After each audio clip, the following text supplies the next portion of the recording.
ब्रह्मलोकादाशेषादालोकालोकपर्वतात् ये वसन्ति द्विजा देवास्तेभ्यो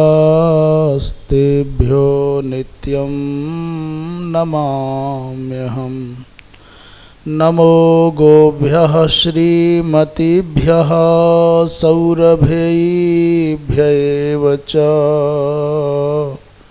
नमो ब्रह्मसुताभ्यश्च पवित्राभ्यो नमो नमः। या विद्या शिवकेशवादिजननी या वै जगन्मोहिनी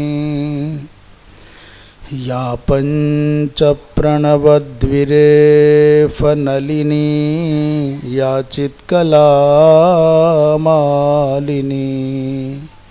या ब्रह्मादिपिपीलिकान्ततनुसुप्रोता जगत्साक्षिणी सा पायात् परदेवता भगवती श्रीराजराजेश्वरी।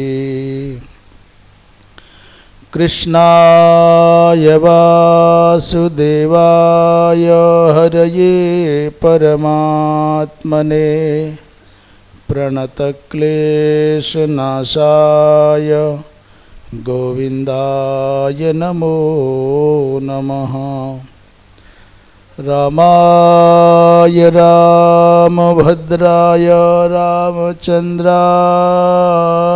वेधसे रघुनाथाय नाथाय सीतायाः पतये नमः।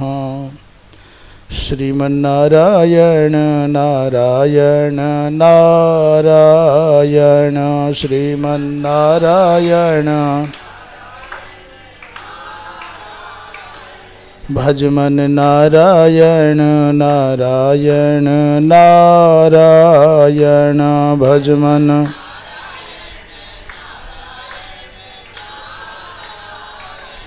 बोलो नारायण नारायण नारायण।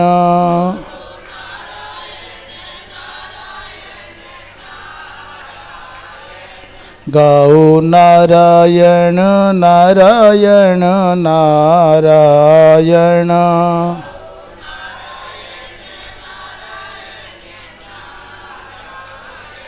श्रीमन्नारायण नारायण नारायण श्रीमन्नारायण भजमन नारायण नारायण नारायण भजमन।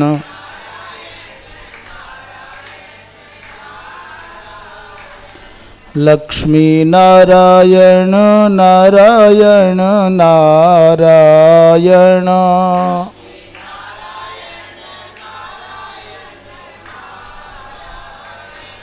बद्री नारायण नारायण नारायण बद्री।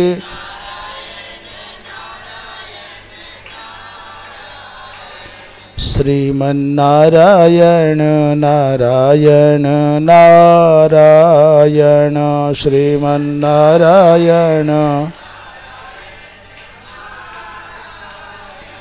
भजमन नारायण नारायण नारायण भजमन।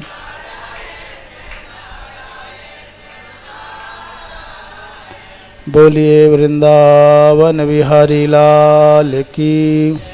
धर्म की अधर्म का प्राणियों में विश्व का गोहत्या गौ माता की परम पूज्य धर्म सम्राट स्वामी श्री करपात्री जी महाराज की अपने अपने सद्गुरुदेव भगवान की श्री वृंदावन बिहारी लाल की। हर हर महादेव। परम श्रद्धेय संत महानुभाव, धर्मानुरागी सज्जन वृंद एवं भक्ति स्वरूपा मातृशक्ति, श्रीमन महाभारत के माध्यम से चातुर्मास्य कालीन जो सत्संग सत्र चल रहा है, स्वाध्याय सत्र चल रहा है, जिसका दूर दूर तक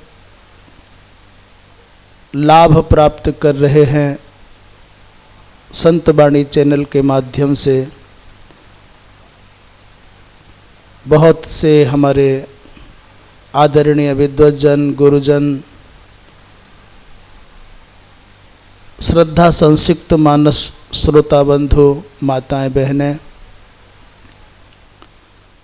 कल प्रसंग चल रहा था, बाबा भीष्म को युद्ध करते करते 9 दिन हो गए। 9वें दिन बाबा भीष्म के प्रचंड रूप को, रौद्र रूप को देख करके पांडव विचलित हो गए।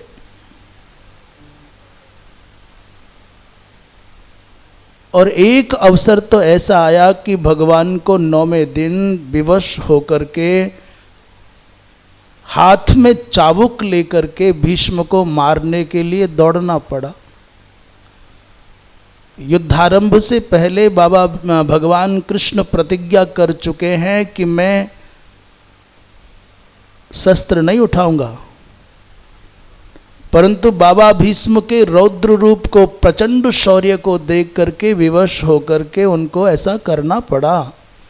एक बार रथ का पहिया लेकर के दौड़े मारने के लिए बाबा भीष्म को। और आज 9वें दिन अभिदुद्राव भीष्मं सह प्रतोदपाणिस तेजस्वी, हाथ में चाबुक लिए भगवान दौड़ पड़े हैं रथ से कूद करके भीष्म को मारने के लिए। अर्जुन ने चरण पकड़े हैं। माने बाबा भीष्म ने भगवान कृष्ण की प्रतिज्ञा को एक बार नहीं 2-2 बार तोड़वाया है। अब क्या करें, रात्रि को विचार विमर्श हुआ तो भगवान कृष्ण बोले कि बाबा भीष्म ने पहले दिन युधिष्ठिर आपको बुलाया था, आपने पूछा था विजय का उपाय, आपने पूछा था बाबा भीष्म की मृत्यु का उपाय, और उन्होंने कहा था किसी दिन अवकाश मिलने पर आना एकांत में। आज अवकाश है, चलो। रात्रि को पांडव भगवान कृष्ण के साथ में बाबा भीष्म के पास पहुँचे। महाभारत के अनुसार ऐसा ही है। कथाओं में प्रायशः एक बात जोड़ दी जाती है कि दुर्योधन विवश होकर के बाबा भीष्म के चरणों में बैठा। बाबा कैसे होगा, इस पांडव रूपी महासमुद्र को पार करना संभव नहीं है, कैसे करूं? तो सुनते हैं बाबा भीष्म ने कहा दुर्योधन से कि तुम रात्रि को अपनी धर्मपत्नी को आशीर्वाद लेने के लिए भेज देना, अथवा दुर्योधन तुम सपत्नीक आना और मैं रात्रि की उपासना संपन्न करके उसको सौभाग्यवती होने का वर दूंगा, तो फिर तुम्हारा बाल भी बांका होगा नहीं। सुनते हैं, ऐसा पढ़ने में तो कहीं आया नहीं।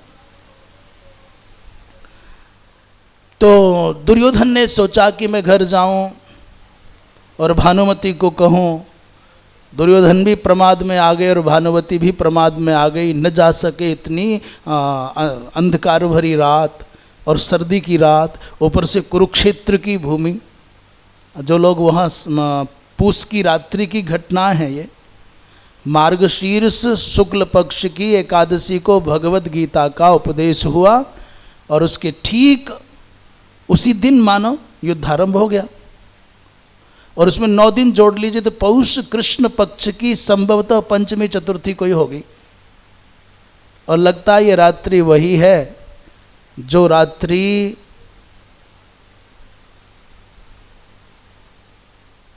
चमकौर के युद्ध के बाद की है, जहां गुजरी देवी ने बड़ी कठिनाई से वो समय पार किया। शीतकाल की रात्रि पंजाब के लिए बड़ी आदर्श, बड़ी स्मृति का विषय दिन है वो। तो अस्तु, इतनी भयंकर ठंडी का बहाना करके प्रमाद आ गया, कल चले जाएंगे, क्या जाता है। परंतु सुनने में आता है भगवान कृष्ण जागरूक, बड़े चैतन्य। बाबा भीष्म की प्रतिज्ञा है एक पांडव को मारना है, तो उन्होंने द्रौपदी को कहा चल तू चल। परंतु ये कहाँ का आख्यान है ये पता नहीं। भगवान कृष्ण अकेले द्रौपदी को लेकर के बाबा भीष्म के पास में गए, और वो जाने की जो पद्धति वर्णन में आती है कि द्रौपदी के पैरों में जो पादुका है उनके स्वर से भी विघ्न पड़ता था, इसलिए भगवान ने द्रौपदी की पादुकाएं ली, आदिक आदिक जो भी होता है। उपासना से उठ करके जैसे ही घूमे और द्रौपदी को भानुमति मान करके बाबा भीष्म ने सौभाग्यवती होने का वर दिया, तो द्रौपदी ने कहा बाबा ये क्या, एक और संसार के सामने प्रतिज्ञा करते हो कि कल एक पांडव को मारना है, और एकांत में साधना के पलों में मुझ द्रौपदी को वरदान देते हो कि तू सौभाग्य अखंड सौभाग्यवती भव, ये क्या है। तो बाबा भीष्म चौंक गए, अरे कृष्ण ने तुझको कौन लाया, तुमको लाने वाला कौन है, वो कहाँ है, नटवर नागर नंद किशोर जो तुझको लाया है वो कहाँ है, छलिया कहाँ है। और बाबा भीष्म ने कहा कि ठीक है मेरी प्रतिज्ञा है, परंतु यदि तेरे साथ रक्षक बनकर के वो चक्रधारी है, सुदर्शन चक्रधारी है, तो फिर पुत्री तेरा कोई क्या बिगाड़ सकता है। पर ये कथा कहाँ की है हमारे संज्ञान में नहीं है। महाभारत में तो प्रसंग आता है कि भगवान कृष्ण पांडवों के साथ में बाबा भीष्म के पास गए और उनसे विजय पाने का उपाय पूछने लगे। श्री कृष्ण ने कहा मैं स्वयं एक ही रथ से बाबा भीष्म को मार सकता हूँ, अधिक क्या कहूँ, जो पांडवों का शत्रु है वो मेरा शत्रु है, और जो इनका मित्र है वो मेरा मित्र है, मेरे मित्र इनके मित्र हैं। यह शत्रु पांडुपुत्राणाम मच्छत्रु स न संशयः मदर्थाः भवदीया ये और ये मदीयास्तवैवते। अर्थात भगवान कृष्ण कहते हैं कि मैं पूर्णतया पांडवों का हूँ, इनका शत्रु मेरा शत्रु, इनका मित्र मेरा मित्र, मेरा मित्र इनका मित्र। परंतु भीष्म की शरण में जब पांडव गए और विजय का उपाय पूछने लगे, तो भीष्म बाबा ने सभी का स्वागत सत्कार करके पूछा भाई कैसे आना हुआ, क्या कारण है इतनी रात्रि में आने का। दीन भाव से युधिष्ठिर ने कहा बाबा आपको तो सब ज्ञात है, धर्म और अधर्म, पाप और पुण्य, उचित और अनुचित, नीति और अनीति। आज तक हमारे साथ प्रत्येक पटल पर, प्रत्येक प्रसंग में, प्रत्येक अवसर पर अन्याय हुआ, और आज जब न्याय पाने की, विजय पाने की, अपने अधिकारों को पाने की बेला आई है, तो बाबा मध्य में, बीच में आप हमारे खड़े हुए हैं। बिना आपको हटाए या बिना आपको गिराए वो अधिकार हमको मिल सकते नहीं, धर्म की विजय हो सकती नहीं। क्या करना चाहिए भगवान? भीष्म जी ने शांत भाव से कहा वत्स मेरी प्रतिज्ञा है, मैं स्त्रियों से विवाद नहीं करता, स्त्रियों से नहीं लड़ सकता, स्त्री के जैसे दिखने वाले व्यक्ति से भी मेरा लड़ना संभव नहीं है, और द्रुपद का पुत्र शिखंडी मेरी दृष्टि में आज भी स्त्री ही है।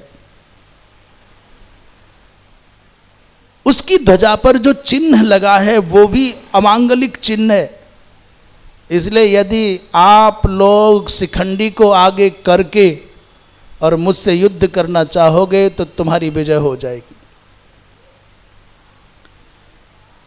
महाराज पांडव लौट आए अपने शिविर में, परंतु अर्जुन को बड़ी बेचैनी हो गई। अर्जुन को ये प्रस्ताव अच्छा नहीं लग रहा, ये उपाय अच्छा नहीं लगता।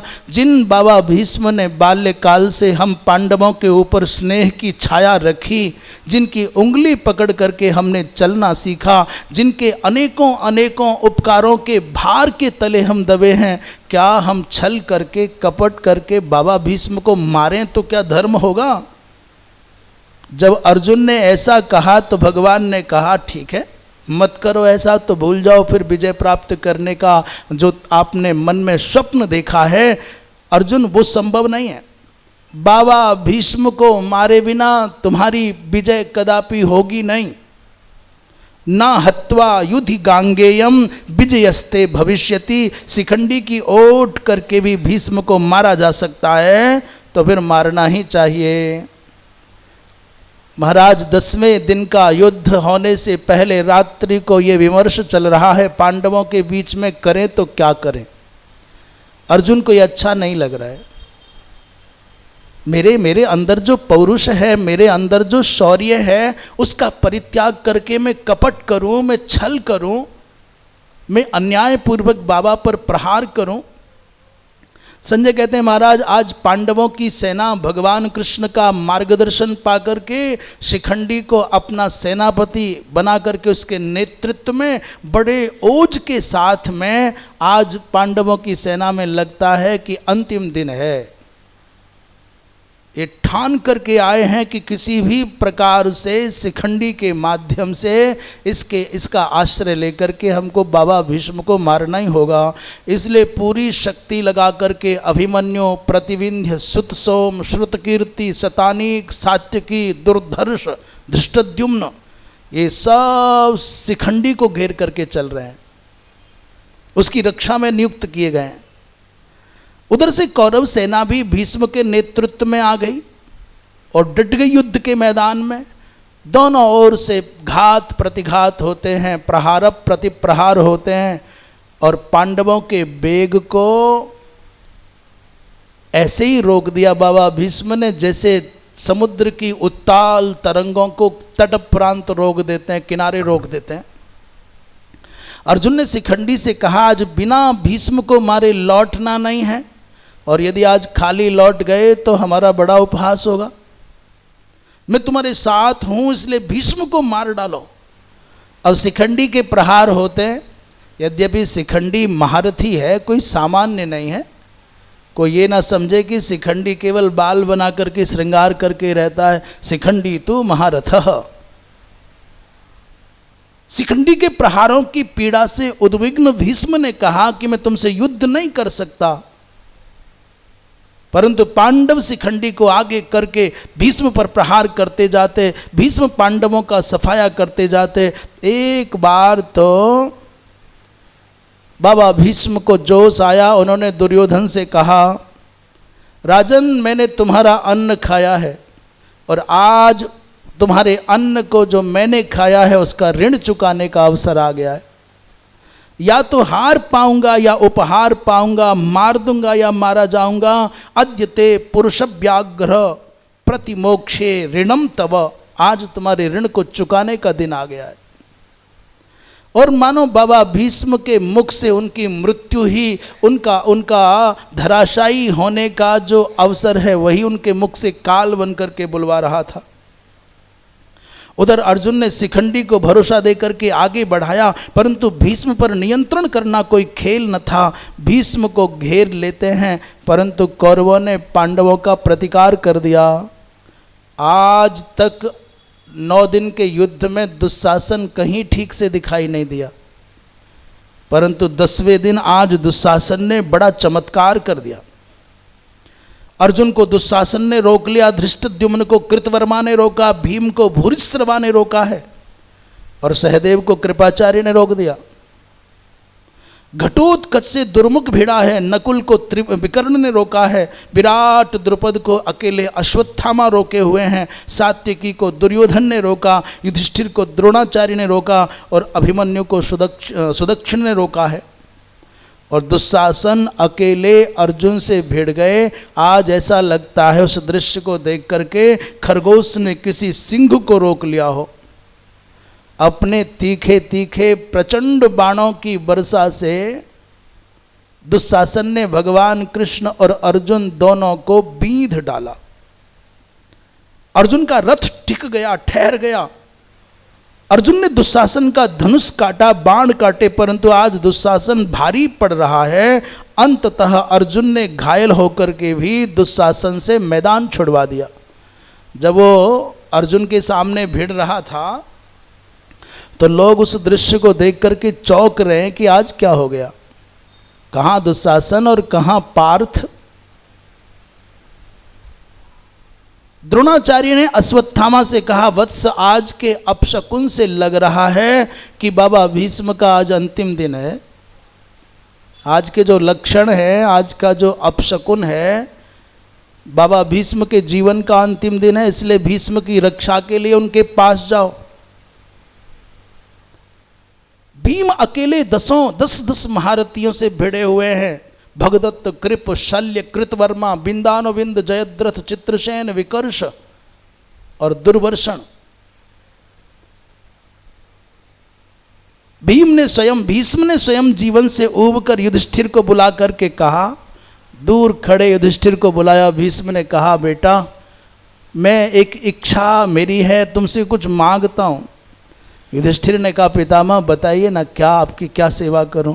बोले, अब मैंने मेरे जीवन में असंख्य असंख्य योद्धाओं को मृत्यु की नींद में सुलाया जीवन पर्यंत, परंतु आज मैं अपने इस वृद्धावस्था के शरीर को ढोते ढोते थक गया हूं। आज तक न जाने कितने कितने प्राणियों के प्राणों का अपहरण मैंने किया है, परंतु मैं जीने का मन नहीं रखता। इसलिए घनतश्च में गतः कालः शुभहून प्राणिनो रणे। अब मेरा प्रिय चाहते हो तो मेरे ऊपर प्रहार करके मुझको मृत्यु की निद्रा में सुला दो। मद बधे क्रियताम यत्नो मम चेदिच्छसि प्रियम। कौरव पूरी शक्ति लगा करके बाबा भीष्म को बचाने में लगे और पांडव पूरी शक्ति लगा करके भीष्म को गिराने में लगे। यद्यपि संसार में किसकी सामर्थ्य है कि बाबा भीष्म को गिरा सके, परंतु आज तो बाबा भीष्म ने ही अपने मन में ये भाव कर लिया कि अब जीने का कुछ मन रह नहीं गया।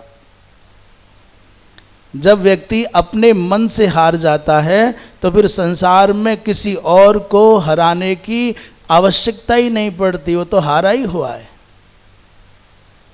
संसार हराने की चेष्टा करे और ये व्यक्ति स्वयं में जीतने की ललक लिए है तो संघर्ष होगा, और जीतने का संकल्प लिए है तो इसको दुनिया में कोई हरा नहीं सकता।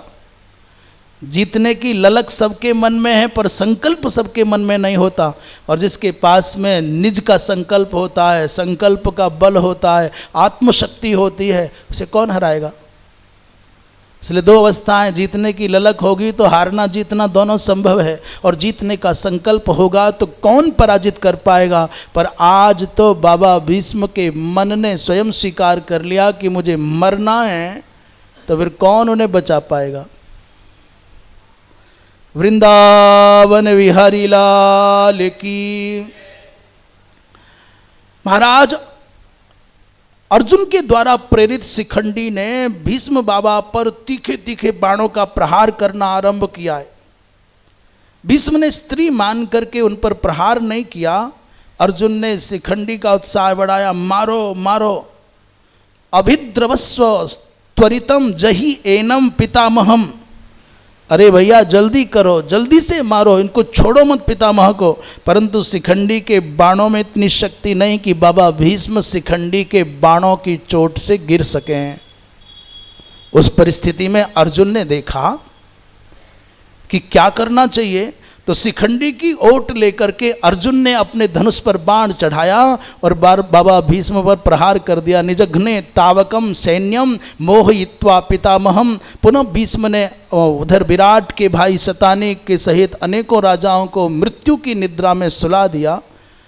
अर्जुन भीष्म के धनुष काटते हैं और भीष्म सोचते हैं ये कृष्ण न होते तो एक ही धनुष और बाण से मैं समग्र पांडवों को जीत सकता था, पर मेरी कृष्ण के सामने एक नहीं चलती। सारथी की क्या भूमिका हो सकती है, ये बात दूर बैठे लोगों की समझ में नहीं आती। जो रथी है वो जानता है कि सारथी कहाँ कहाँ बचा सकता है और कैसे कैसे बचा सकता है। बाबा भीष्म मन में सोचते हैं कि शक्तो हम धनुषे के न धनुषई के न और निहंतुम सर्व पांडवान यद्यशान न भवेद गोप्ता विश्वक्सेनो महाबलः। विश्वक्सेन महाबल भगवान कृष्ण यदि न होते इनके संरक्षक तो फिर पांडवों को एक तो इसलिए नहीं मार सकता कि मेरे प्रिय पांडु के पुत्र हैं ये बालक, और दूसरा स्त्री भावोत्पन्न शिखंडी इनके सामने खड़ा है, इसलिए दो कारणों से बाबा भीष्म पांडवों पर प्रहार नहीं कर रहे। वृंदावन विहारी लाल की कारणद्वय मास्थाय, दो कारण क्या क्या हैं?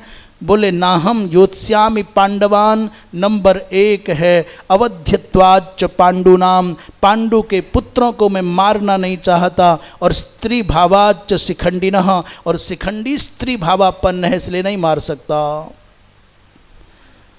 महाराज भीष्म ने उसी समय पितृ प्रदत्त माने पिताजी के द्वारा दिया गया जो इच्छा मृत्यु का वरदान था उसका स्मरण कर लिया, और जैसे ये स्मरण किया तो आकाश मंडल से ऋषि गणों ने भी इस बात का अनुमोदन किया और बाबा भीष्म ने युद्ध से अपना मन हटा लिया। और जैसे ही बाबा भीष्म ने मन हटाया तो आकाश मंडल से पुष्पों की वर्षा प्रारंभ हो गई।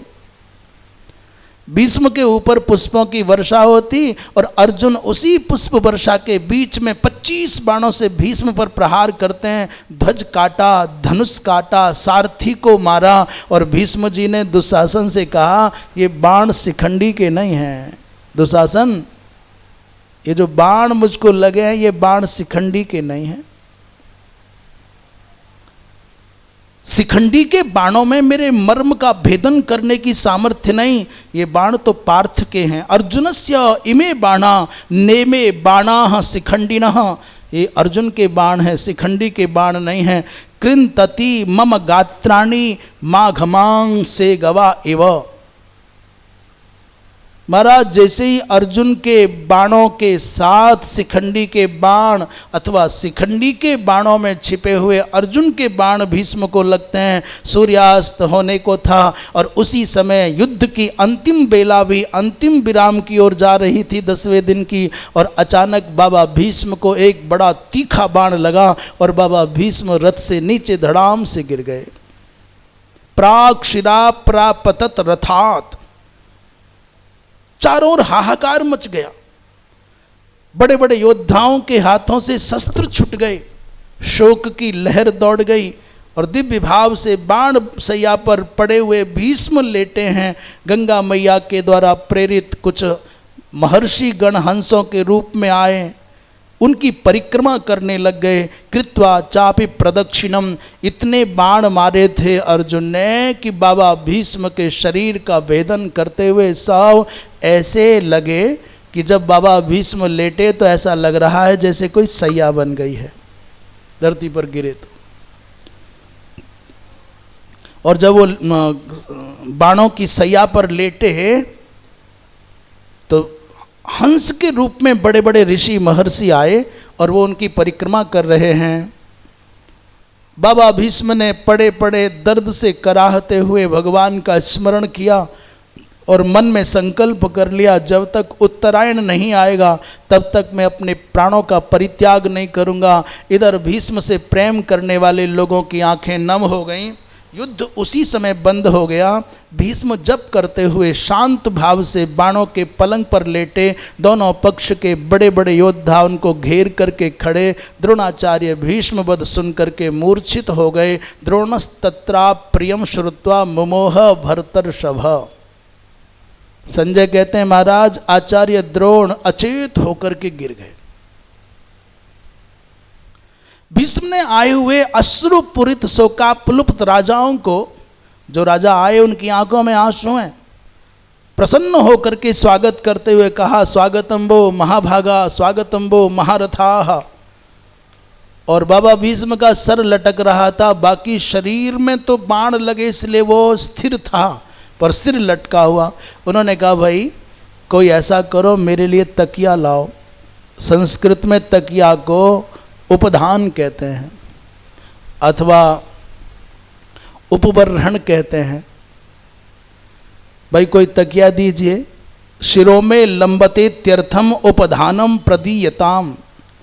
जैसे ही तकिया मांगा तो लोग शिविरों की ओर दौड़े, अपना अपना कोई मसनद, कोई तकिया, कोई कोमल, कोई कैसा लेने भागा।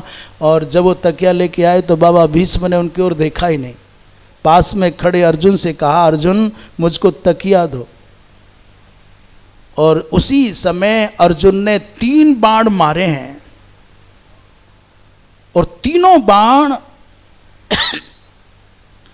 ऐसे लगे कि उनके आश्रय से बाबा भीष्म का सिर टिक गया। भीष्म ने कहा, अर्जुन यदि तुम ये तकिया न देते ना, और तुम भी औरों की तरह से दूसरे रुई वाले कोमल कोमल मखमल के तकिए लाते तो मैं तुमको साफ दे देता। तुमने वीरोचित उपधान दिया है। यद्यन्यथा प्रपथे था यद्यन्यथा प्रपद्ये था शपेयम त्वामहम रुषा। मैं क्रुद्ध होकर के तुमको शाप दे देता, ये बहुत अच्छा हो। भीष्म ने कहा कि मेरे चारों ओर खाई खोद दो। जिस स्थान पर मेरा ये शरीर लेटा है उसके चारों ओर एक खाई बना दो। क्यों? जिससे कोई हिंसक जंतु आकर के रात्रि में उनको क्षति न पहुंचाए। परिखा खन्यतामत्र। बड़े कुशल वैद्य शरीर भीष्म के शरीर से बाण निकालने आना चाहते थे, परंतु बाबा भीष्म ने बड़ी प्रसन्नता के साथ सबको विदा कर दिया। महाराज सब बाबा भीष्म को रात्रि के गहन अंधकार में अकेला छोड़ करके अपने अपने शिविरों में चले गए। संसार इतना ही है। कुरुक्षेत्र के उस भीषण रणांगण में चारों ओर कटी जली अधमरी अनेक अनेक प्रकार की मृतकों की लाशें पड़ी हैं और अनेक अनेक प्रकार के मांस भोगी क्रव्याद महाराज रात भर हुआ करते हैं। और उसके बीच में भी, दुर्गंध के बीच में और उस घोर शोर के बीच में भी बाबा भीष्म सरसैया पर लेटे हुए अपने आनंद कंद घन परमात्मा से संबद्ध हो गए। आप कहते हो दुनिया ठीक होगी तो भजन करेंगे, ये संसार का झमेला खत्म हो तो भजन करें, अब इतना हो जाए तो भजन करें। भजन करने के लिए कुछ और ठीक हो तब भजन होगा, ये बात नहीं है बाबा। भजन तो जब तुम्हारे मन में संकल्प जगेगा तभी होगा। श्री कृष्ण ने युधिष्ठिर से कहा, धर्मराज भीष्म को त्रैलोक्य में कोई मार नहीं सकता था। सौभाग्य से आपकी दृष्टि से दग्ध होकर के भीष्म नष्ट हो गए। अब आपकी विजय निश्चित है। त्वाम तु चक्षुर्हणम प्राप्य दग्धो घोरेण चक्षुषा। धर्मराज के मुख पर बड़ा विषाद था, हृदय में बड़ी पीड़ा थी। आज बाबा भीष्म को हमने मार दिया, बदले में क्या मिलेगा? बोले राज्य। छी, ऐसा राज्य क्या, ऐसा सुख क्या, ऐसी क्या विजय जो अपने पूज्य जनों को मार करके प्राप्त हो? पर भगवान कृष्ण तो धर्मराज के चित्त में आए हुए विषाद को दूर करने के लिए ऐसे ही शब्दों का मरहम लगाते हैं। उन्होंने कहा कि किसी और ने नहीं मारा, बाबा भीष्म तो आपकी दृष्टि से ही मारे गए। आंख उठा करके धर्मराज ने पूछा, महाराज ये कैसे कहते हो, मैं क्यों मारूंगा बाबा को? ये ऐसा कैसे संभव है? बोले धर्मराज तुम धर्म की मूर्ति हो और तुम्हारी आंखों के सामने भरी सभा में सक्षम होने पर भी बाबा भीष्म ने तुम्हारी रक्षा नहीं की, द्रौपदी की रक्षा नहीं की। उस समय की जो आग थी उसी दृष्टि की आग ने बाबा भीष्म को जलाया, किसी और ने नहीं। तुम सोचोगे अर्जुन मारेगा या शिखंडी मारेगा तो मरेंगे, नहीं, इनको तुम्हारी दृष्टि ने माने धर्म ने मारा है। और सुनने में ऐसा आता है बाबा भीष्म के जीवन में एक ही दुर्बल पक्ष है। पूरे जीवन का अनुशीलन करोगे तो उनके जीवन की एक कमजोर कड़ी है, उन्होंने भरे समाज में राजाओं के सम्मुख नग्न होती हुई एक स्त्री को वो बचा सकते थे, नहीं बचाया। उन्होंने समय पर काम नहीं किया, बस यही उनका दोष है। बाबा भीष्म को प्यास लगी, संजय कहते हैं महाराज बाबा भीष्म को जब प्यास लगी, उन्होंने कहा पानी चाहिए, तो सब लोग दौड़े जल लेने, फल लेने, घट लेने, अन्य पदार्थ लेने। भीष्म ने कहा अब मैं मनुष्य लोक का एक कण भी लेना नहीं चाहता, अब कोई ऋण नहीं चाहता, अब इस धरती का कुछ नहीं चाहिए मुझको। उन्होंने अर्जुन से कहा अर्जुन मुझे जल चाहिए, और अर्जुन ने बाबा को नमन किया और रथ पर महाराज उनकी परिक्रमा भी की, और गांडीव से पर्जन्यास्त्र छोड़ करके बाण गंगा को प्रकट किया है। भीष्म तृप्त हो गए, अर्जुन की जय जयकार आरंभ हो गई। भीष्म ने कहा पार्थ, नारद जी ने कहा था कि अर्जुन तथा कृष्ण नर नारायण हैं, वो मैंने मेरी आँखों से प्रत्यक्ष देखा है। तुम सामान्य मानवीय रूप में अवश्य हो, पर मनुष्य मात्र नहीं हो। वृंदावन बिहारी लाल की। आज का दिन भारतवर्ष के लिए एक विशेष दिन है। पूज्यपाद अनंत श्री समलंकृत स्वामी श्री हरिहरानंद सरस्वती अर्थात धर्म सम्राट स्वामी श्री करपात्री जी महाराज का आज का दिन उनके प्रादुर्भाव का दिन है, उनके प्राकट्य का दिन है। एक ऐसी भगवदीय चेतना, एक ऐसी अलौकिक दिव्य विभूति जिसने अपनी उपस्थिति से, अपनी अभिव्यक्ति से, अपनी शक्ति से, अपनी साधना से, अपने संकल्पों से सनातन धर्म के पावनतम ध्वज को दिग दिगंत में बड़ी निर्भयता के साथ में फहराया। उनके एक एक वाक्य में, उनके एक एक आचार विचार में सनातन धर्म के सिद्धांतों का सार भरा रहता था। इसलिए उस समय के जो बड़े से बड़े विद्वत धौरे थे, विद्युत धुरीण थे, जो महामनीषी थे, उन सब ने पूज्य महाराज श्री के जीवन में, उनके आचरण में, उनके भाषण में महाराज उनके कण, उनके चिंतन के एक एक अक्षर अक्षर में धर्म के शाश्वत स्वरूप का दर्शन किया। इसलिए सब लोग उनको धर्म सम्राट के नाम से संबोधित करते थे। केवल जिनकी आस्था है वो उनको वंदन करेंगे, बात ये नहीं है, अथवा जिनका उनके प्रति कोई सांप्रदायिक संबंध है वो उनको वंदन करेंगे, ऐसी बात नहीं है। महापुरुष सबके साझे महापुरुष होते हैं। महापुरुष कोई भी हों जो लोक मंगल का संकल्प करते हैं, सबके लिए वंदनीय हो जाते हैं। मैं तो आपको अपने हृदय की बात कहूँ, जितना उनके द्वारा कार्य किया गया, जितना उनके द्वारा उपदेश दिया गया, जितना उनके द्वारा मार्गदर्शन किया गया, उसका 10वां हिस्सा भी हम लोग अपने जीवन में, अपने आचरण में उतार लें तो भी हम सनातन के बहुत बड़े कार्य करने वाले हो जाएं। परंतु कितना कठिन है उन महापुरुषों के वचनों के अनुसार अपने जीवन को बनाना। आज जो साहित्य उनके द्वारा उपलब्ध है उसका अनुशीलन यदि निष्पक्ष भाव से, आज यदि उनके द्वारा उपदिष्ट जो वचन है उनका आचरण उनका उपदेशों का हम आश्रय लेकर के अपने आचरण को परिमार्जित कर लें तो मेरा दृढ़ विश्वास है कि आज भी भगवत साक्षात्कार दुर्लभ नहीं। कुछ अन्यत्र नया पढ़ने की आवश्यकता नहीं है। जो उन्होंने लिख दिया है वो सनातन धर्म का अभेद्य दुर्ग है। कुछ बहुत नया करने की आवश्यकता नहीं, उतने से कल्याण हो जाए, मनुष्य मात्र का कल्याण हो जाए। और हम जो सनातन धर्म के विजय की अभिलाषा में अनेक प्रकार के प्रकल्प चलाते हैं ना, वो सब भी उन्हीं के मार्गदर्शन से चलें, उन्हीं के उपदेशामृत से परिसिंचित होकर के चलें तो मैं समझता हूँ कि धर्म के सार का आप लोग लाभ ले सकते हैं। अभी किसी किसी को उनसे कोई असहमति भी हो जाती है, होती भी है, होनी भी चाहिए। सब लोग तो भगवान को भी नहीं मानते। इस सृष्टि में सर्वेश्वर सर्वनियंता परमात्मा को, भगवान को भी सब बराबर नहीं मानते। भगवान के अस्तित्व पर प्रश्न चिन्ह लगाने वाले भी रहे हैं। और पहले भी थे, आज भी हैं, आगे भी रहेंगे। यदि कदाचित पूज्यपाद धर्म सम्राट स्वामी श्री करपात्री जी महाराज के विचारों से असहमत होने वाले कल थे, आज हैं, कल होंगे, तो कौन आश्चर्य है। यदि भगवान सूर्य के अस्तित्व का, उनकी प्रभा का, उनके प्रभाव का लाभ उलूक जैसों को नहीं मिल पाता, और उलूक यदि भगवान सूर्य के अस्तित्व को नकारने लग जाए, उनके प्रभाव को नकारने लग जाए, तो कोई क्या कर लेगा।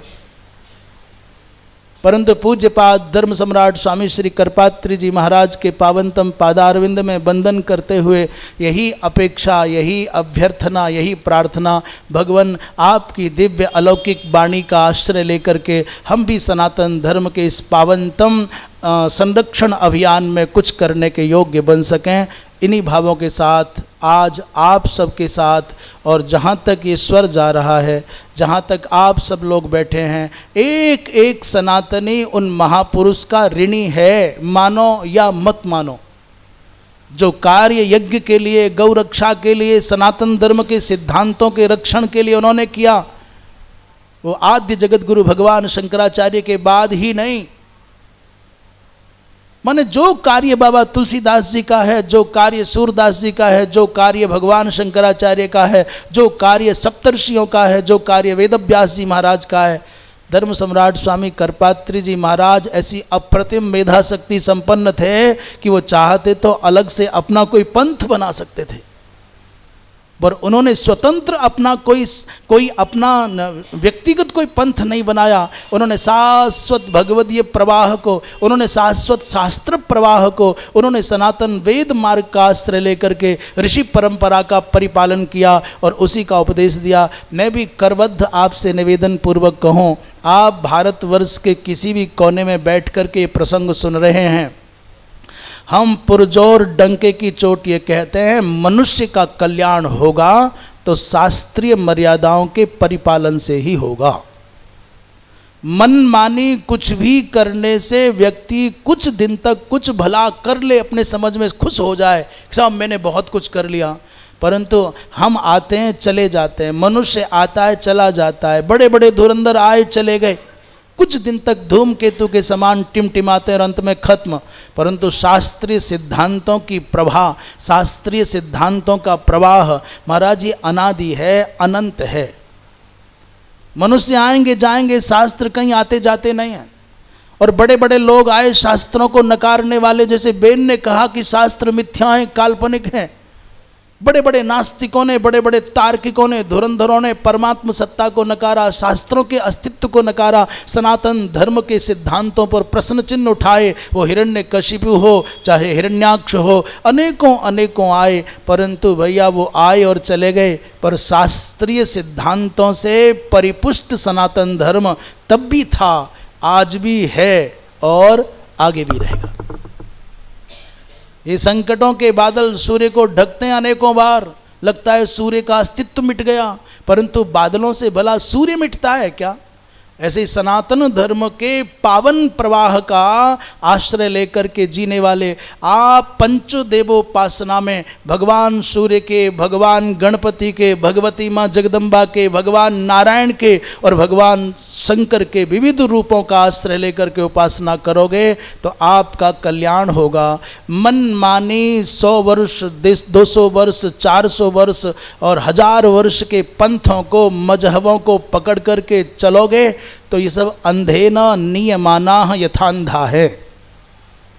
अरे बाबा, जिस सनातन धर्म के सिद्धांतों का परिपालन ऋषियों ने, महर्षियों ने किया, जिन सिद्धांतों का परिपालन अवतार बनकर के भगवान कृष्ण आए, राम आए, उन्होंने किया, जिस पंचदेवोपासना को सांस्कृतिक परंपरा को जीवन में उतार करके भगवान के अवतार लेकर के आने वाले इन दिव्याति दिव्य विभूतियों ने किया, बड़े बड़े ऋषि महर्षियों ने किया, हम अलग से नए नए कल्पित विचार वाले इन पंथों के, मजहबों के चक्कर में क्यों पड़े?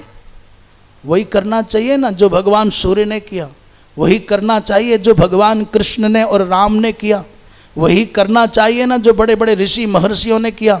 हमारे लिए वही प्रमाण है। आजकल के 100-200 वर्ष, 400-600 वर्ष और ये 1000-2000 वर्ष वाले प्रमाण नहीं, कोटि कोटि वर्षों से जो सनातन के पावन सिद्धांत हमारे आपके जीव मात्र के कल्याण के लिए यहाँ उपस्थित है, उन्हीं का आलंबन करना चाहिए। वेदों की ओर लौटो, पुराणों के आख्यानों का आश्रय लेकर के जीवन को परिमार्जित करो।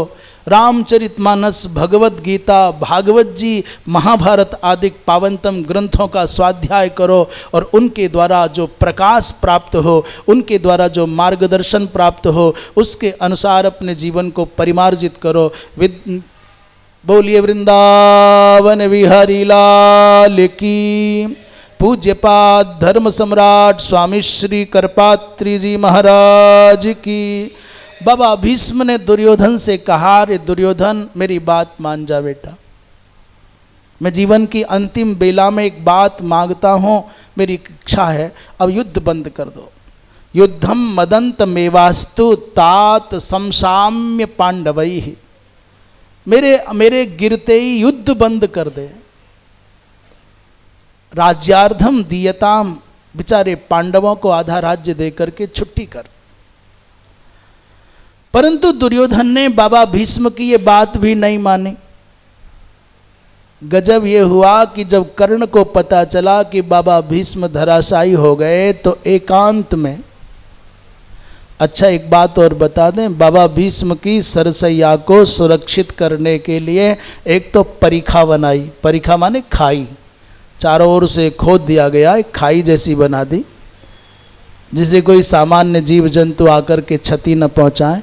और साथ में बाबा भीष्म की सुरक्षा में पहरेदार भी खड़े किए, सैनिक भी खड़े किए। संजय कहते हैं महाराज कर्ण रोते हुए आंखों में आंसू लिए भावपूर्ण होकर के डरा डरा सा बाबा भीष्म के पास गया। श्रुत्वा तु निहतम भीष्मम ईसत आगत संत्रास। थोड़ा डर भी है मन में। जीवन में कभी ऐसा अवसर नहीं आया जब बाबा भीष्म ने कर्ण को स्नेह की दृष्टि से देखा हो। अपने पूरे जीवन में कभी कर्ण ने बाबा भीष्म के मुख से अपने लिए प्रशंसा के वचन नहीं सुने। ना तो वाणी से कभी प्रशंसा मिली और ना ही दृष्टि से कोई स्नेह का कोई लक्षण मिला और ना ही चेष्टाओं में ऐसा कुछ दिखा कि बाबा भीष्म मुझको प्रेम करते हो। साश्रु कंठा राधेया, आंखों में आंसू लिए हैं, वाणी गदगद है। और नमन करके राधे ने कहा बाबा मैं वो राधे आपको प्रणाम करता हूं जो निरंतर आपकी दृष्टि में खटकता था। भीष्म ने जैसे ही कर्ण को देखा तो कर्ण को देखते ही बाबा भीष्म की आंखें नम हो गईं। अंतरंग प्रीति को पढ़ने के लिए इन बाहर की आंखों की आवश्यकता नहीं, वो अंदर की आंखें चाहिए। अंदर मेरे आपके लिए कितना प्रेम है, कितना भाव है, इसको जानने के लिए इन आंखों से काम नहीं चलता। बाह्य व्यवहार से तुम किसी के हृदय के भावों को नहीं तोल सकते। बाबा भीष्म की आंखों में आंसू आ गए और जैसे एक पिता अपने पुत्र को गले लगाता है वैसे लेटे लेटे एक हाथ से बाबा भीष्म ने कर्ण को गले लगाया। पितेव पुत्रम गांगेयः परिरभ्यैकपाणिना।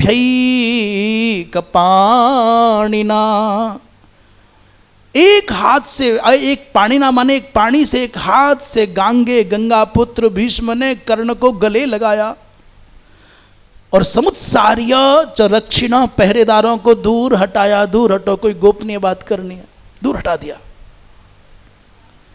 और कहने लगे पुत्र वत्स मैं जानता हूं, मुझे नारद जी ने तुम्हारे बारे में सब बताया हुआ है। वेदव्यास जी महाराज ने भी तुम्हारे बारे में मुझे सब बताया है। तुम राधा पुत्र नहीं, तुम कुंती नंदन हो। इतना सुनते ही कर्ण को बड़ा आश्चर्य लगा। बाबा ये बात आप भी जानते हो? और मैं एक दिन पहले भी आपके सामने निवेदन कर चुका कि कुंती बाल्यकाल में माता बनी, इस रहस्य को धरती पर कई लोग जानते हैं। विदुर जी महाराज जानते हैं, दूसरे बाबा भीष्म जानते हैं, तीसरे वेदव्यास जानते हैं, और चौथी वो धाय जानती है, पांचवी कुंती जानती है, छठे भगवान सूर्य जानते हैं, और धरती पर कोई नहीं जानता।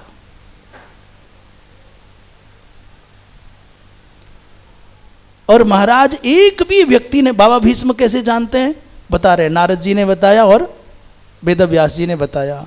जब कभी ऐसा अवसर आया, कर्ण का शौर्य देख करके बाबा भीष्म चकित थे। उन्होंने कहा महाराज ये सूत पुत्र के लक्षण नहीं लगते।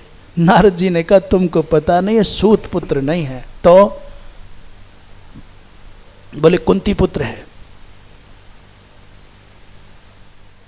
जैसे भीष्म ने सुना कुंती पुत्र है, वो कैसे? बोले ऐसे।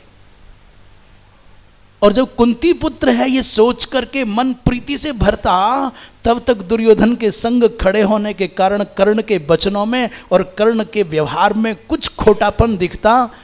उसी समय बाबा भीष्म कहते इसके जन्म में कोई खोट है, कोई दोष है। ये सूर्यपुत्र है, ये कुंती नंदन है, ये तो सत्य है, परंतु इस जीव का पूर्व जन्म का कोई दुर्भाग्य है।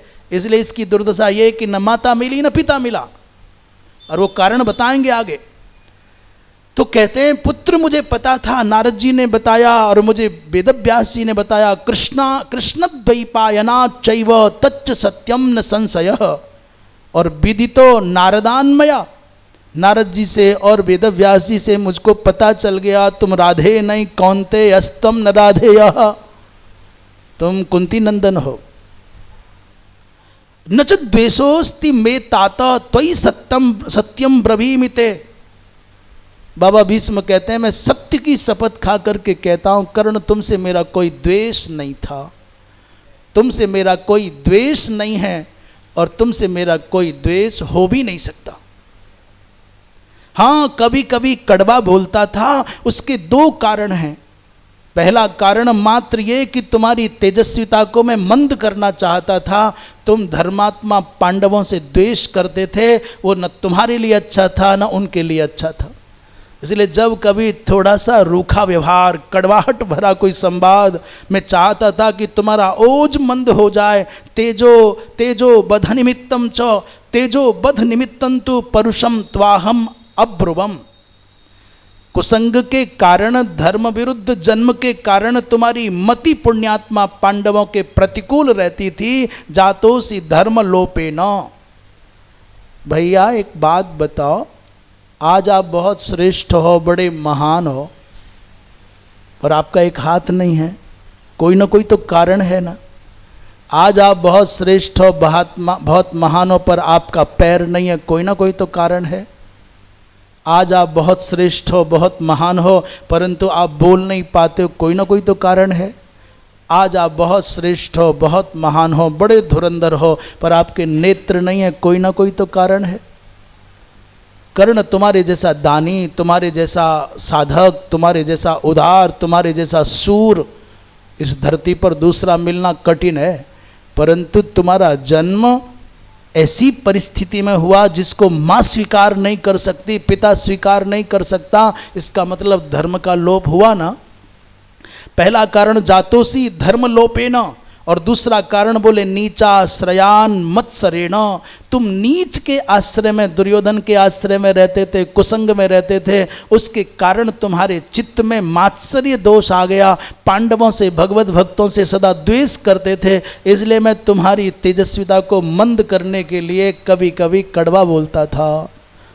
बोलिए वृंदावन बिहारी लाल की। परंतु मैं मानता हूं कि तुम फाल्गुने नासी सदृशः और कृष्णे न च महात्मना। हे कर्ण तुम कृष्ण, और दो का नाम ले रहे हैं, हे कर्ण तुम कृष्ण और अर्जुन के समान योद्धा हो।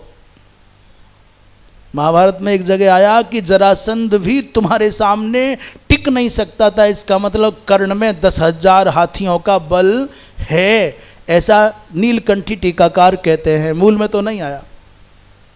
कर्ण ने कहा बाबा, अच्छा बाबा भीष्म ने कहा, पुत्र मैं जानता हूँ और अब समय की मांग भी है, तुम एक काम करो, पांडवों के पक्ष में चले जाओ, युद्ध खत्म हो जाए, वो तुमको राजा बना देंगे, तुम्हें राजा बनने के सब गुण हैं।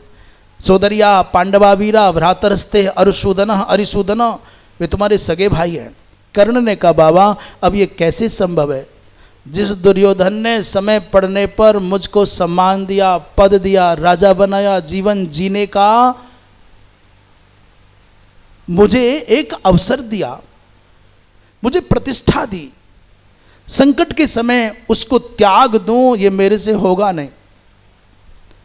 और बचपन में माता कुंती ने मुझको त्याग दिया था, मुझ अनाथ बालक को माता राधा ने पाला है, तो बताओ बाबा मैं राधा का अधिकार कैसे छीन लूं?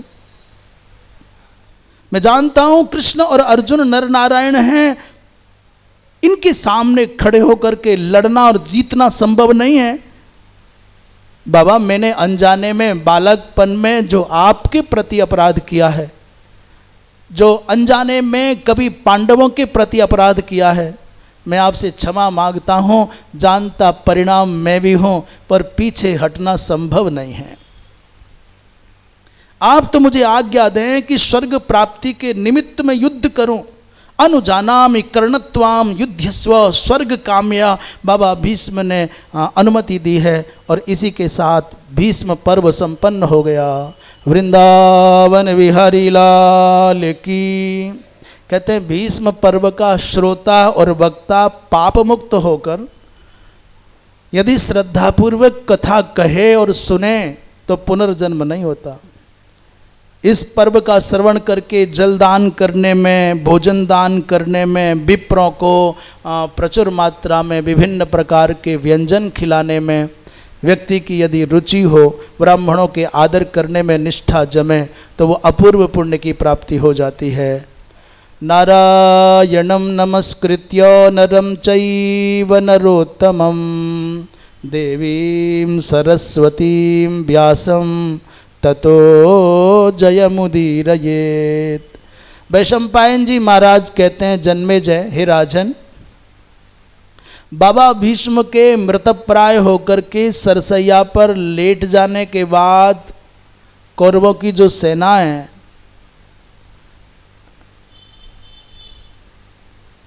उसकी दशा कैसी हो गई है, ये बात धृतराष्ट्र के पूछने पर संजय बताते हैं। रोते हुए धृतराष्ट्र ने पूछा, भैया मेरे पूज्य आदरणीय बाबा भीष्म के जाने पर क्या हुआ? तो संजय कहते हैं, महाराज धराशायी होने पर कौरवी सेना विधवा सुंदरी युवती के जैसी लगती है। युवावस्था में, यौवनावस्था में कोई सुंदरी बालिका विधवा हो जाए, जो दशा उसकी होती है वैसी दशा तुम्हारी सेना की है। विधवेवा बरारोहा, और कैसी? बोले शुष्क तोया नदी के जैसी है, बिना जल वाली नदी के जैसी तुम्हारी कौरवी सेना लगती है। शुष्क तोये व निम्नगा, और क्या? बोले हत भर्त्रिका वृक वृंद वृता मृगी जैसी है। जिसका पति संरक्षक मर गया है, वो बेचारी सुंदर सी छोटी सी मृगी और भेड़ियों के झुंड में घिर गई हो, चारों ओर से भेड़िए लपक लपक करके खाना चाहते हों, जैसी दशा उस मृगी की होगी वैसी तुम्हारी कौरवी वृकई रिव बने रुद्धा मृगी व, और सरभ हत सिंह शून्या कंदरा की जैसी है। किसी गुफा में कोई सिंह रहता था, बड़ा गर्जना करता था, पर एक दिन सरभ ने आकर के सिंह को मार दिया तो कंदरा सूनी हो गई। बोले सरभा हत सिंहेवा महती गिरी कंदरा। महाराज तूफान में फंसी हुई जीर्ण नौका के जैसी प्रतीत होती तुम्हारी सेना। इस अवस्था में चारों ओर से एक ही स्वर दिखता है, कर्ण कर्ण और कर्ण। सामान्य व्यक्ति भी कहता है अब तो भीष्म के जाने के बाद केवल कर्ण हमारी रक्षा कर सकता है, कर्ण कर्ण और कर्ण। राधेयम हितमस्माकम चुक्रुषुः कर्ण कर्णेति, ऐसा कह करके जब लोगों ने कर्ण को पुकारना आरंभ किया तो दुर्योधन को सहारा देने के लिए कर्ण सज धज करके युद्ध क्षेत्र में प्रवेश कर गया। उसने प्रतिज्ञा कर ली जल लेकर के, मैं बाबा भीष्म की मृत्यु का बदला लूंगा। सर्वान संख्ये शत्रु संघान हनिष्ये और हतस्तैर बा वीर लोकम प्रपत्स्य, या तो मैं उन सबको मार दूंगा या उनके द्वारा मारे जाकर के वीर लोक को प्राप्त करूंगा।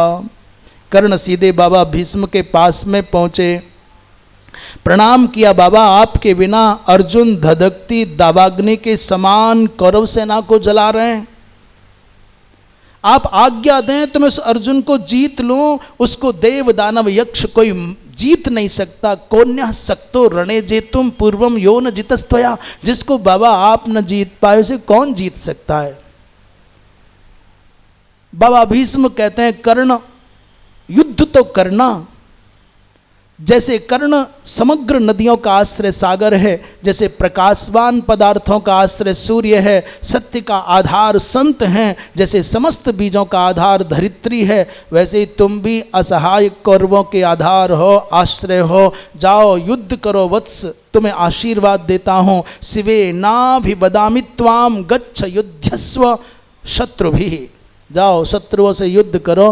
पर एक शब्द बोला शिवे न, तो शिवेन माने कल्याण सूचक आशीर्वाद दिया, पर शिव शब्द का एक अर्थ यहाँ भी है।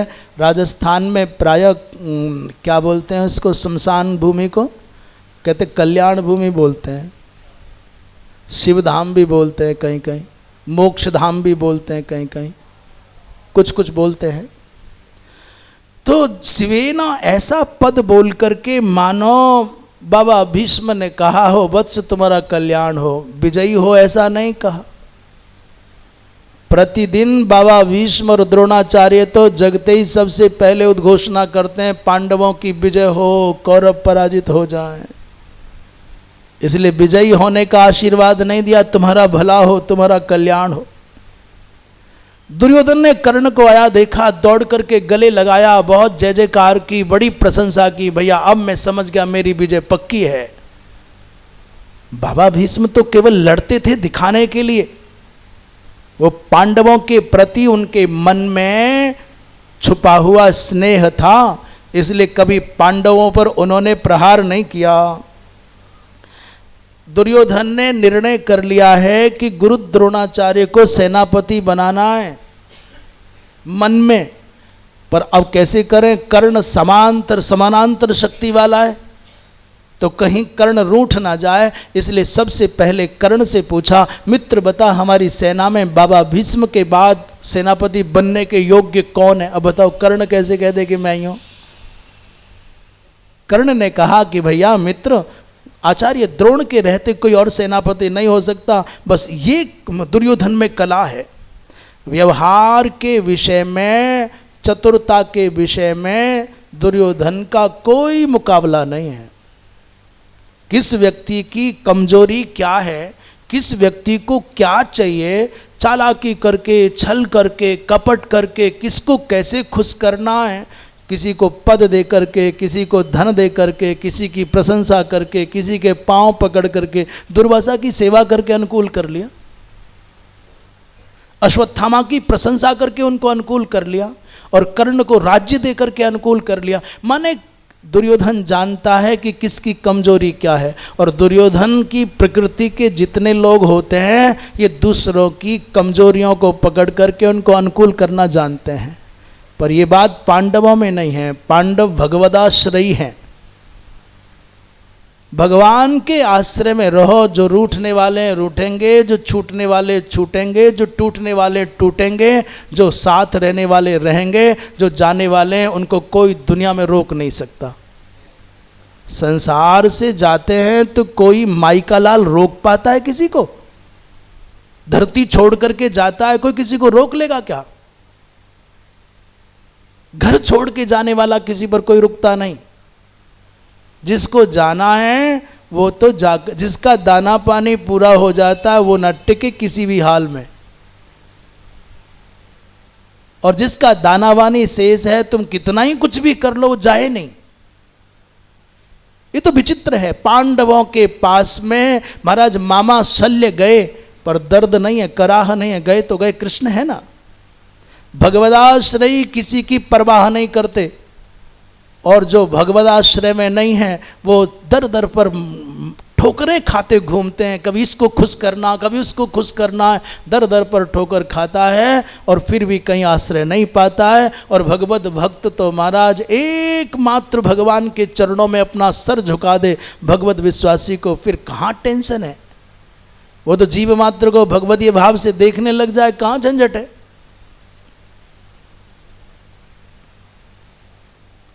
वृंदावन विहारी लाल की। दुर्योधन ने पूछा कि कौन हो, तो द्रोणाचार्य का नाम प्रस्तावित हुआ और सबके सम्मुख आचार्य द्रोण का सेनापति के पद पर अभिषेक हो गया।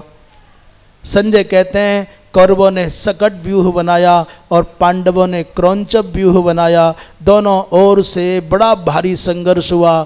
आज कौरवों के पक्ष में 11वें दिन अग्रभाग पर कर्ण खड़े हैं और पांडवों के अग्रभाग पर अर्जुन खड़े हैं। तावका नाम मुखे कर्णः परेशान च धनंजयः। आज युद्ध का एक नया ही रंग है। कौरवों के अग्रभाग पर कर्ण खड़े हैं और इधर से अर्जुन खड़े हैं। धृतराष्ट्र कहते हैं कि वृद्ध होने पर, धृतराष्ट्र से संजय कहते हैं महाराज आज द्रोणाचार्य जी महाराज बड़े अद्भुत लग रहे हैं, लगते हैं वो 400 वर्ष के नहीं 40 वर्ष के हैं। द्रोणाचार्य जी की अवस्था 400 वर्ष है। बोले वृद्ध होने पर भी युवा के जैसा संघर्ष करते हैं। धृतराष्ट्र ने यहाँ पर संजय से रोते हुए द्रोणाचार्य के, अभी आप 5 दिन में, आज से 5वें दिन द्रोणाचार्य मरेंगे, इसका भी समाचार जब धृतराष्ट्र को मिला तो रोते हुए पांडवों की वीरता का वर्णन किया, भगवान कृष्ण की समग्र लीलाओं का वर्णन किया। अर्जुन ने प्रतिज्ञा की। एक दिन क्या हुआ कि युधिष्ठिर को पकड़ने की प्रतिज्ञा कर ली द्रोणाचार्य ने। दुर्योधन के भड़काने पर आप कुछ करते नहीं हैं, अपने शिष्यों का पक्ष लेते हैं, तो द्रोणाचार्य ने कहा कि जाओ मैं एक पांडव को पकड़ूंगा, युधिष्ठिर को पकड़ लूंगा। और उस में एक थोड़ी शर्त जोड़ दी द्रोणाचार्य जी महाराज ने, यदि अर्जुन सहायक बनकर के न आया तो दुर्योधन जाओ मैं प्रतिज्ञा करता हूं युधिष्ठिर को जीवित पकड़ करके तुम्हें लाके दूंगा। न चेत युधिष्ठिरम वीरा पालयत्यर्जुनो युधि। युधि माने युद्ध में यदि अर्जुन युधिष्ठिर की रक्षा नहीं करे तो मन्यस्य पांडव श्रेष्ठम आनीतम बसमात्मनः। पर द्रोणाचार्य जी महाराज बड़े चतुर हैं। उन्होंने कहा यदि अर्जुन रक्षा करने आ गया तो अर्जुन के सामने मेरी नहीं चलती। और बात वो मात्र अर्जुन की नहीं, अर्जुन के सारथी बने बैठे जो गोविंद है, सारा खेल उसका है। वो चाहे तो आँख वालों को अंधा कर दे और अंधों को आँख दे दे। वो चाहे तो जड़ को चेतन बना दे और चेतन को जड़ बना दे। वो चाहे तो राई को सुमेरु बना दे और सुमेरु को राई बना दे। वो चाहे तो गाय के पैर से बने हुए खुर से बने गड्ढे को समुद्र जैसा विशाल कर दे, और वो चाहे तो सागर को गाय के खुर के बना हुआ गड्ढा जैसा बना दे। इसलिए सारा खेल भगवान कृष्ण गोविंद का है। उधर युवा तपस्वी और वर प्राप्त अर्जुन से मैं जीत नहीं सकता, ऐसा द्रोणाचार्य जी ने कहा। इस प्रतिज्ञा को सुन करके बड़े भैया युधिष्ठिर का बल बढ़ाते हुए अर्जुन ने भी प्रतिज्ञा कर ली। उन्होंने कहा भैया भले ही आकाश फट जाए और भले ही पृथ्वी खंड खंड होकर के बिखर जाए और भले ही इंद्रादिक देवता भी कौरवों के साथ में खड़े हो जाएं, तब भी मैं प्रतिज्ञा करता हूँ कि भगवान कृष्ण का आश्रय पाकर के मेरी प्रतिज्ञा सुन लो, आपको मैं कौरवों के हाथों में नहीं जाने दूंगा। आपको कौरव पकड़ नहीं पाएंगे। नित्वाम द्रोणो निगृह्णीयात। जीव माने मई ध्रुवम, मेरे शरीर में प्राण हैं, तो मैं प्रतिज्ञा करता हूँ भैया आपको कौरवों के हाथों में नहीं जाने दूंगा। महाराज कौरवों ने सकट व्यूह बनाया और पांडवों ने क्रौंच व्यूह बनाया। बड़ा भयंकर युद्ध चला। यहाँ पर युद्ध नदी का, रण नदी का वर्णन है। कहते हैं बड़ी बड़ी रण नदी प्रवाहित होने लगी। कैसी? बोले क्रोध के आवेग से उत्पन्न हुई, मांस भक्षी जंतुओं से घिरी हुई और सैन्य प्रवाह से पूरित हुई और ध्वजा पताका रूपी वृक्षों को उखाड़ती बहाती हुई रक्त नीराज नदी बह रही है। अभिमन्यु ने पौरव के साथ युद्ध किया तो अभिमन्यु जीते। जयद्रथ और शल्य भी पराजित हुए अभिमन्यु के सामने। और द्रोण ने सिंहसेन को, व्याघ्रदत्त को मारा। महाराज अर्जुन ने द्रोणाचार्य से धर्मराज की रक्षा ऐसे कर ली। अब दिन का अंतिम पहर आ गया था। एक बार को लगा कि आचार्य द्रोण धर्मराज को अब पकड़े, अब पकड़े, अब पकड़े। बस एक कोई तिल भर की कोई गुंजाइश रह गई। ऐसा लगा बाण वर्षा से सबको आच्छादित करके द्रोणाचार्य ने युधिष्ठिर के समीप आकर के पकड़ने के लिए हाथ ही बढ़ाया। तब तक तो न जाने कहां से अर्जुन आ गए। और जैसे ही अर्जुन आए तो अर्जुन ने इतनी भारी बाणों की वर्षा की कि द्रोणाचार्य को विवश होकर के जान बचाने के लिए पीछे हटना पड़ा। कौरव हाथ में आई जीत को अपने हाथ से फिसलते हुए देख करके मन महसूस करके रह गए। आज पांडव विजयी मुद्रा में शिविर में लौटे हैं। धर्मराज के जैसे तैसे प्राण बचे। और मात्र धर्मराज के प्राण नहीं बचे, पांडवों की प्रतिज्ञा थी जिस दिन एक भी पांडव मारा जाएगा हम युद्ध बंद कर देंगे। एक भी हमारा सबसे छोटा भाई नकुल सहदेव भी यदि मारा गया तो हम युद्ध नहीं लड़ेंगे, हम हार जाएंगे। अब कैसे करें? दुर्योधन ने द्रोणाचार्य जी के ऊपर दबाव बनाया। उन्होंने कहा भाई देखो ऐसा है, बार बार बोलने से कुछ मतलब नहीं है, कोई हल नहीं निकलेगा। एक ही उपाय है, किसी भी प्रकार से अर्जुन को कल के युद्ध में दूर कर दो, कहीं दूर फंसा दो।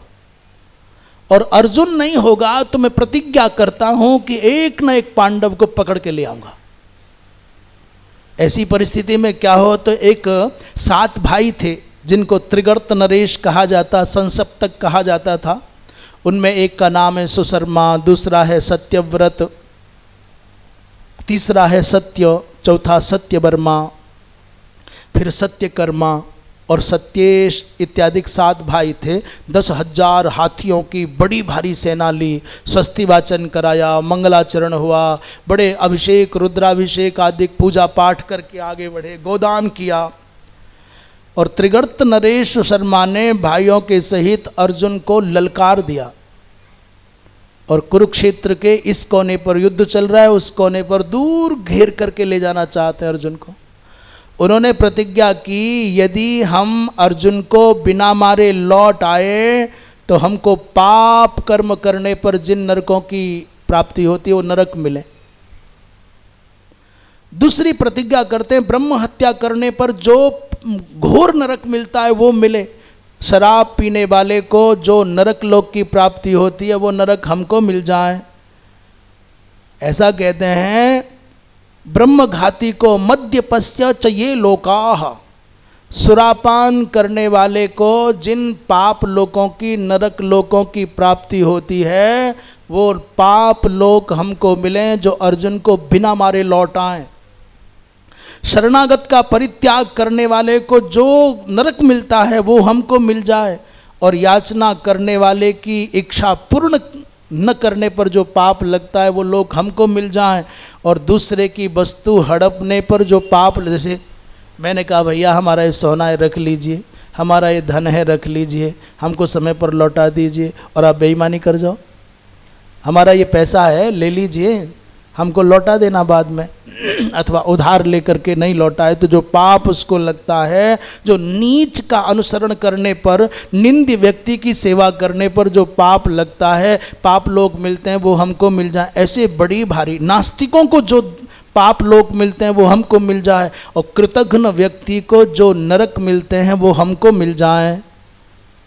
अनेक प्रकार की प्रतिज्ञाएं करके अर्जुन को ललकारा। अर्जुन ने सात्विकी से कहा कि मैं तुमको मेरे बड़े भैया की रक्षा में नियुक्त करके तब जाता हूँ। अर्जुन तो त्रिगर्तों के साथ में व्यस्त हो गए।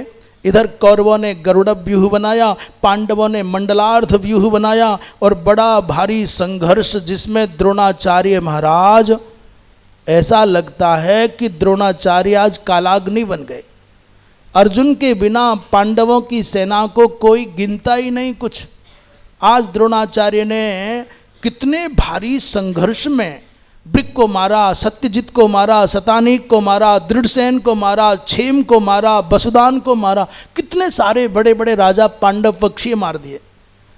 और इतना ही नहीं, भीम भिड़ गए भगदत्त से, और भगदत्त का हाथी जिसका नाम था सुप्रतीक, उस सुप्रतीक माने उस हाथी की ऐसी ताकत थी कि भीम के रथ को चूर कर दिया, जो सामने आए उसी को पलट दे, तोड़ दे, फोड़ दे। मदमत्त हाथी की मार खाकर के पांडवों की सेना महाराज बिखर गई। जिस किसी प्रकार से संसप्तकों को पराजित सा करके, उनको विमुग्ध सा करके अर्जुन यहाँ धर्मराज की रक्षा करने के लिए लौटे, तो भगदत्त के वैष्णवास्त्र के प्रभाव से भगवान कृष्ण ने अर्जुन की रक्षा की। उस भगदत्त ने भगवान कृष्ण के अर्जुन को मारने के लिए वैष्णवास्त्र छोड़ा, अर्जुन कुछ न कर पाए। भगवान कृष्ण ने उस बाण को अपने वक्ष पर लिया, उसका परिणाम उर्सा प्रतिजग्राह पार्थम संछाद्य केशव। भगवान कृष्ण अर्जुन के सामने खड़े हो गए और बाण भगवान कृष्ण के वक्ष पर लगा, परंतु वैजयंती माला बनकर के भगवान के गले में आ गया। इस दृश्य को देख करके भगदत्त भी चौंक गया, अर्जुन भी चौंक गए, ये क्या मामला है। अर्जुन ने पूछा, केशव ये क्या लीला है।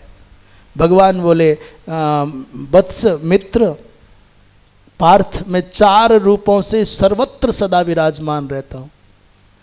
एक रूप नारायण रूप से बद्रिकाश्रम में मैं शाश्वत रूप से रहता हूँ। सर्वसाक्षी अव्यय परमात्मा बन करके प्राणी मात्र के हृदय में रहता हूँ, और विविध देह धारण करके विविध लोकोपकारक कार्य करने के लिए कहीं भी प्रकट हो जाता हूँ। और एकार्णव में क्षीर सागर में सदा शाश्वत रहता हूँ। 4 रूपों से मैं सर्वत्र रहता हूँ। महाराज नरकासुर के पास था ये वैष्णवास्त्र, और उससे भौमासुर से ही ये भगदत्त के पास में आया। भगवान कृष्ण कहते हैं, भगदत्त का सामना कोई कर नहीं सकता है, इसको मारने का एक ही उपाय है। भगदत्त के पलक बहुत बड़े बड़े थे, अपने पलकों को वो पट्टी से बांध करके रखते थे। ये पलक थे वो बहुत बड़े बड़े थे, उनको पट्टी से बांध करके अटका के रखते। भगवान ने कहा, इसको मारने के लिए प्रहार मत कर अर्जुन, इसकी पट्टी को काट। अर्जुन ने कहा, महाराज इससे क्या होगा पट्टी काटने से।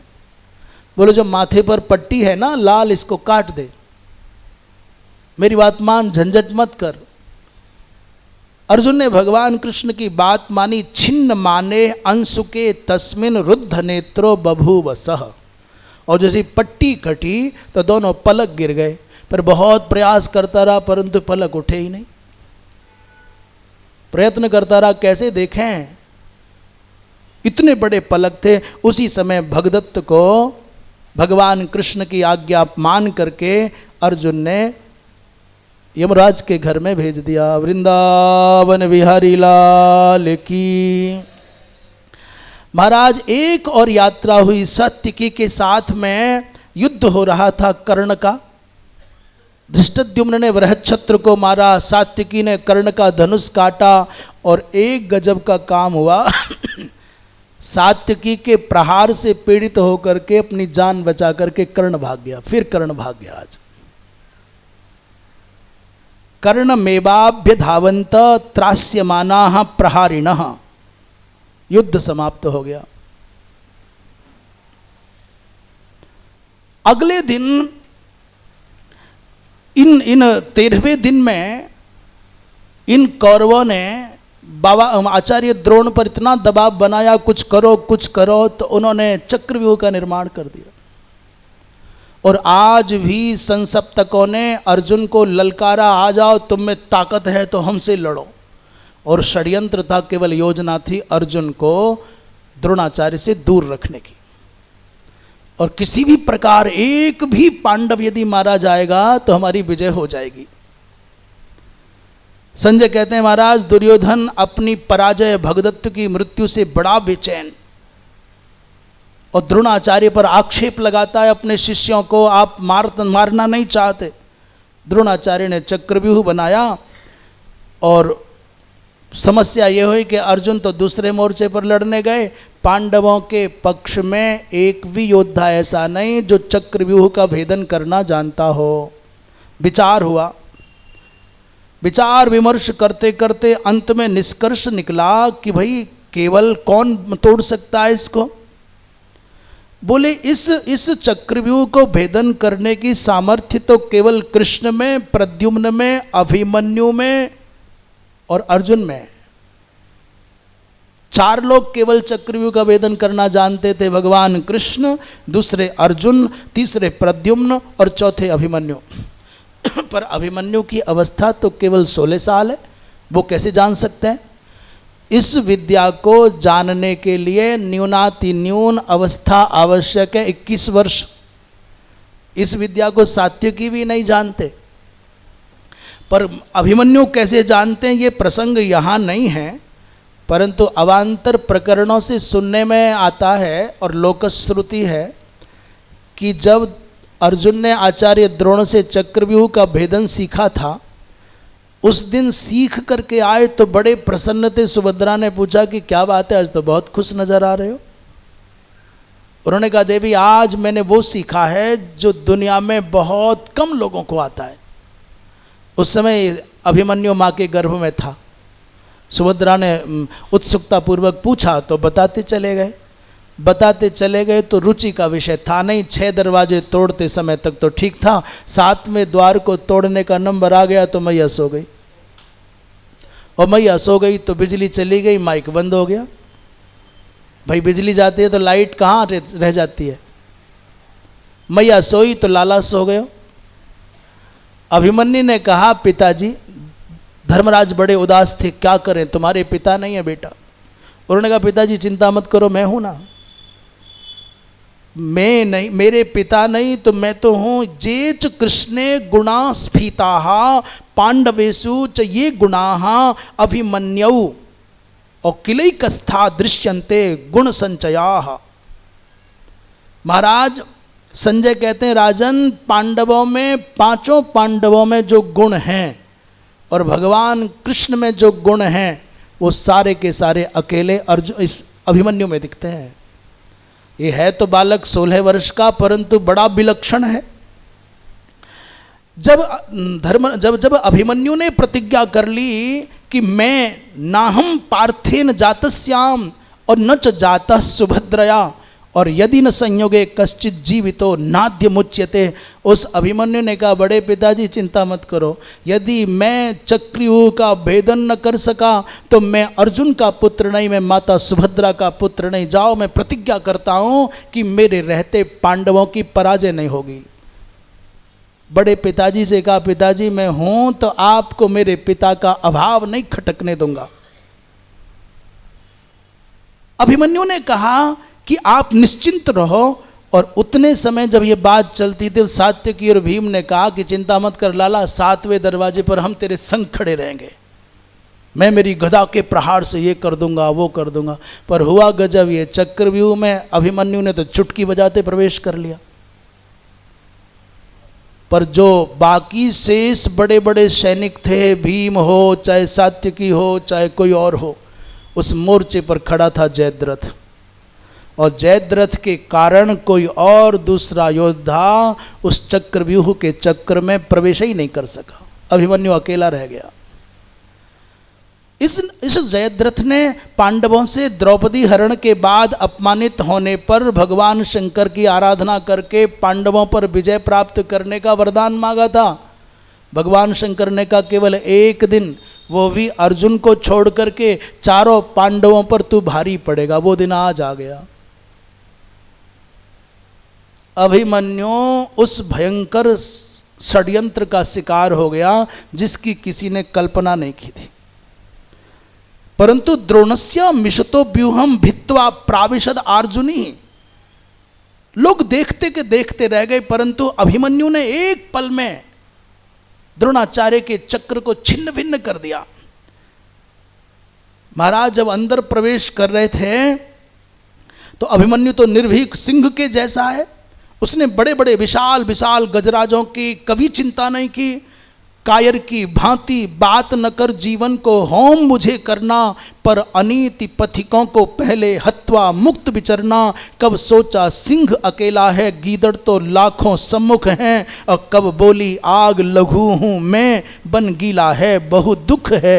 आग ने कब कहा कि मैं छोटी सी आग की चिंगारी हूँ, जंगल बहुत बड़ा है, पेड़ बड़े गीले हैं। कब चिंता की आग ने? कब सिंह के बच्चे ने बड़े बड़े हाथियों को देख करके डर करके दुम दबाई? इसलिए मैं देखने में भले ही बालक हूं, परंतु मुझे कोई भय नहीं। एक ओर अकेला अभिमन्यु और दूसरी ओर दुशासन, दुर्योधन, द्रोण, अश्वत्थामा, कृप, कर्ण, कृतवर्मा, शकुनी, शल्य, बृहद्बल, भूरिश्रवा, शल, वृषसेन इत्यादि सबने घेर लिया, परंतु अभिमन्यु एक छोटा सा बालक और सबको प्रसाद बांट रहा है।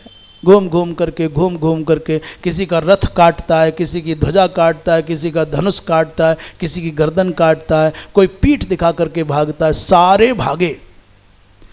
जिसने जितने सर शोणित पीते थे उतना ही शेर गरजता था।